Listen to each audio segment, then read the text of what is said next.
ನಮ್ಮಂತ ಎಷ್ಟೋ ಜನ ಯುವಕರಿಗೆ ರಾಜಕಾರಣದಲ್ಲಿ ಅವಕಾಶವನ್ನ ಮಾಡಿಕೊಟ್ಟು ರಾಜಕಾರಣಕ್ಕೆ ತಂದು ಬೆನ್ನು ತಟ್ಟಿ ಶಕ್ತಿಯನ್ನ ತುಂಬಿ ಮುಂದೆ ನಡಿಲಿಕ್ಕೆ ಸಹಾಯ ಮಾಡ್ತಿರುವಂತ ನಮ್ಮ ನಾಯಕರು ಇವತ್ತು ಪದಗ್ರಹಣ ಮಾಡ್ತಿರೋದು ರಾಜ್ಯದ ಮುಖ್ಯಮಂತ್ರಿಗಳಾಗಿ ಬಹಳ ಸಂತೋಷ ಆಗುತ್ತೆ. ಸಾಕಷ್ಟು ಮುಳ್ಳಿನ ಹಾದಿ ಇದೆ, ಅವ್ರ ಅದನ್ನೆಲ್ಲವನ್ನು ಮೀರೇ ಇವತ್ತು ಈ ಹಂತದಲ್ಲಿ ಬಂದಿದ್ದಾರೆ. ಅವ್ರಿಗೆಲ್ಲಾ ಶಕ್ತಿನೂ ಭಗವಂತ ಕೊಟ್ಟಿದ್ದಾನೆ. ನನ್ನನ್ನು ಕೂಡ ರಾಜಕಾರಣಕ್ಕೆ ಇವತ್ತು ನಾನೇನಾದ್ರೂ ರಾಜಕಾರಣದಲ್ಲಿ ಇದೀನಿ ಅಂತಂದ್ರೆ ಅದಕ್ಕೆ ಕಾರಣ ಡಿ.ಕೆ. ಶಿವಕುಮಾರ್ ಸರ್ ಅವರೇ. ನಮ್ಮನ್ನ ರಾಜಕಾರಣಕ್ಕೆ ಕರ್ಕೊಂಡು ಬಂದಾಗ ಅವ್ರು ಹೇಳಿದ್ ಒಂದೇ ಮಾತು, ಅವ್ರು ನನಗೆ ಹೇಳಿದ್ದು ಅನಿವಾರ್ಯ ಆಗೋವರೆಗೂ ಕಷ್ಟಪಟ್ಟು ಕೆಲಸ ಮಾಡಿ ಅಂತ. ಸೊ ಅದನ್ನೇ ನಾವು ಕೂಡ ಮುಂದೆ ನಡೀತಾ ಇದೀವಿ. ಅವರಿಗೆ ಭಗವಂತ ಇನ್ನೂ ಹೆಚ್ಚಿನ ಶಕ್ತಿಯನ್ನ ಕೊಡ್ಲಿ, ನಮ್ಮ ಕರ್ನಾಟಕ ರಾಜ್ಯ ಮತ್ತಷ್ಟು ಎತ್ತರಕ್ಕೆ ಬೆಳಿಲಿ ಅಂತ ಆಶೆ.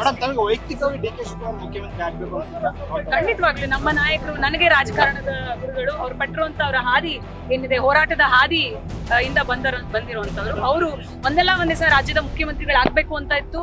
ಇವತ್ತು ಅವರು ರಾಜ್ಯದ ಮುಖ್ಯಮಂತ್ರಿಗಳಾಗಿ ಅಧಿಕಾರವನ್ನ ಸ್ವೀಕಾರ ಮಾಡ್ತಿದ್ದಾರೆ.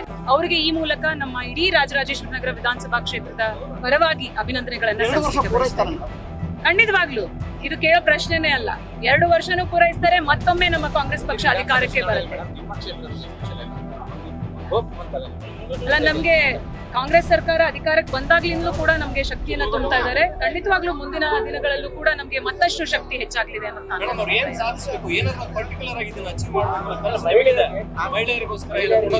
ಏನ್ ನಮ್ಮ ಸರ್ಕಾರ 2.5 ವರ್ಷಗಳಿಂದ ಕೂಡ 3 ವರ್ಷಗಳಿಂದ ಕೂಡ ಬಹಳಷ್ಟು ಒಳ್ಳೆ ಕಾರ್ಯಕ್ರಮಗಳನ್ನ ನೀಡ್ತಾ ಬಂದಿದೆ. ಸೊ ಅದನ್ನ ಮುಂದುವರಿಸಿಕೊಂಡು ನಮ್ಮ ಡಿ.ಕೆ. ಶಿವಕುಮಾರ್ ಸರ್ ಅವರು ಮುಖ್ಯಮಂತ್ರಿಗಳಾಗಿ ಏನೆಲ್ಲ ಯೋಜನೆಗಳನ್ನ ಇಟ್ಕೊಂಡಿದ್ದಾರೆ ಕರ್ನಾಟಕ ರಾಜ್ಯಕ್ಕೆ, ಅವೆಲ್ಲವನ್ನೂ ಕೂಡ ಈಡೇರಿಸಲಿ ಅಂತ ನಾನು ಆಶಿಸ್ತೇನೆ. Thank you. ನ್ಯೂಸ್ ಫಸ್ಟ್, ನಿರ್ಭೀತಿಯಿಂದ ನಿಮ್ಮ ಪರವಾಗಿ.